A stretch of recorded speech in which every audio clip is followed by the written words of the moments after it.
Welcome to the Two Wars channel. In many films and video games about World War II, we often see soldiers of the Wehrmacht and the Waffen SS. What are the differences between these soldiers? How were these organizations created? Why did they not like each other? And the main question is, why create two military structures at all? I will discuss all of this in today's video. To begin with, it is important to discuss the history of the creation of these military organizations. The formation of the Wehrmacht and the Waffen SS occurred under different circumstances. The Wehrmacht was established in 1935 based on the old army, Reichswehr. The new army adopted many Nazi symbols and the name Wehrmacht from the German words for weapon defense and power strength. The armed forces of the Waffen SS were created in the same year based on the personal guard of the Führer. Initially for the round-the-clock protection of Adolf Hitler and other leaders of the NSDAP. Their powers later expanded. They became political units, internal troops of the Reich, its National Guard, and until 1942 were officially considered part of the police.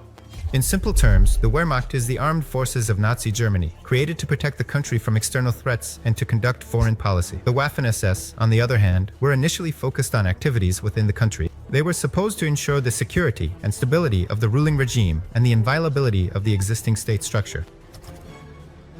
The term Waffen SS, meaning the SS troops, was officially used starting in early November 1939. Thus, alongside the traditional classical army, the leadership of the NSDAP created its own troops, the National Guard, distinguished by their unwavering loyalty to Nazi ideology and to Adolf Hitler personally. This is how he himself justified the necessity of their creation in 1940. The Greater German state in its final form will encompass within its borders not only peoples who are favorably disposed towards the Reich.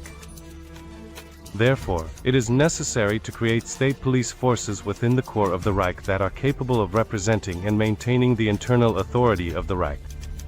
The command of the Wehrmacht and the majority of regular army officers were not thrilled about the creation of a parallel army in the country, which was formed from various types of soldiers, honor guards, and guards who were somehow considered elite, praised in every way, and widely advertised.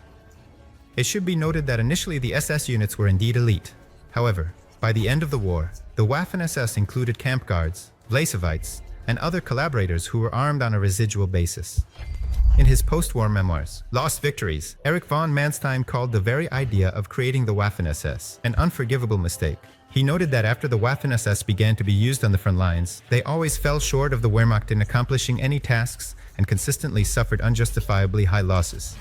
An excellent addition that could have held non-commissioned officer positions in the Waffen SS within the Wehrmacht.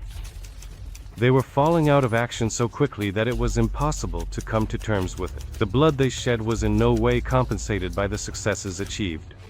Initially, the Waffen SS was formed solely from volunteers of Aryan descent, and for each recruit, 2 party members had to vouch for them. But the war with the Soviet Union began to consume vast human resources from the very start, which is why foreign volunteer divisions started to appear in the Waffen SS. Initially, it was planned to recruit only from Volksdeutsch and related Germanic peoples, but as the situation on the front worsened, divisions of the Waffen SS began to be formed from all sorts of people, including those who were not Germanic at all. The combat value of any units in the Waffen SS was regarded by the Army Command as low. After being deployed to the front, the Waffen SS participated in battles only as troop groups within larger formations of the Wehrmacht and did not possess autonomy. Moreover, such soldiers were mostly their thugs who committed a vast number of war crimes. The Wehrmacht is the classic armed forces that emerged in 1935 and existed until the complete surrender of the Third Reich. Simply put, the Wehrmacht is an army. In German, Wehrmacht also means armed forces. The creator of the Wehrmacht, Werner von Fritsch, was a staunch monarchist. However, after a series of political provocations known as the Fritsch Affair, the supreme command of the Wehrmacht, known as OKW, is established, which is subordinate specifically to Adolf Hitler. The ideology of the Wehrmacht was patriotism and Christian values, while the soldiers of the Waffen SS were raised under the principle of "we are the church."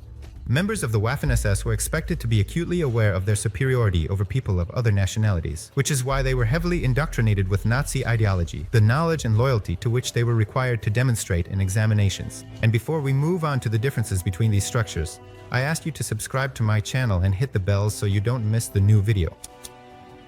The most notable difference in the uniforms is that the belt buckles of Wehrmacht soldiers bore the Prussian motto, "God with us," while the buckles of Waffen SS soldiers featured a different motto, "My honor is loyalty." The uniform of the Waffen SS initially differed only slightly from that of the Wehrmacht, as both were made from German uniforms based on similar designs. The Waffen SS also received the same gray uniform, simply adding their own insignia with runes, while the division's emblem was a skull. Members of the Wehrmacht wore the symbol of the German Reich, a badge featuring an eagle holding a swastika on the right side of the chest, while the Waffen SS wore a similar badge that differed in design on the upper part of the left sleeve. From May 1940, the Waffen SS introduced black and white parade uniform colors, while camouflage was intended for field use. In films, we are often shown that SS members marched on the front lines in their black parade uniforms.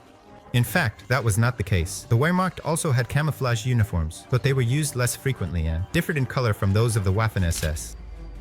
Tensions often arose due to the fact that the Wehrmacht command directed Waffen SS units to the most dangerous sections of the front. However, arguing was pointless, as the army command could always say, "Yes, that's right, but you are the elite, which is why you are entrusted with the most responsible and dangerous missions. Forward." But there were also the opposite cases. For example, Guderian complained that the most dangerous sections of the front were assigned to the Wehrmacht units, while the Waffen SS were kept in reserve. The dissatisfaction among Wehrmacht soldiers was also fueled by the fact that the Waffen SS was always better supplied than regular army units. Food, weapons, ammunition, and new uniforms to replace worn-out ones were provided to the SS troops much more effectively than to the regular units of the Wehrmacht.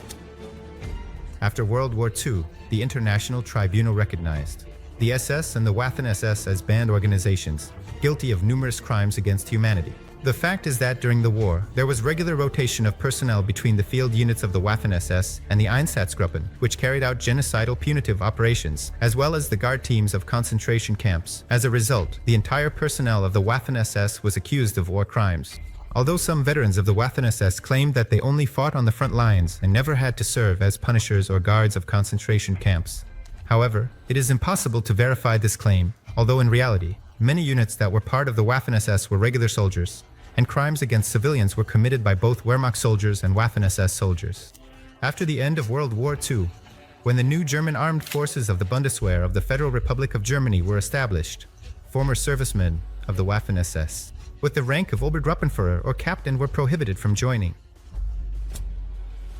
The main reason was to create competition for the army and protect the leadership of the Reich from a possible coup by the German military. Adolf Hitler initially did not trust the army generals, as evidenced by the numerous reshuffles in the leadership of the Wehrmacht that he undertook.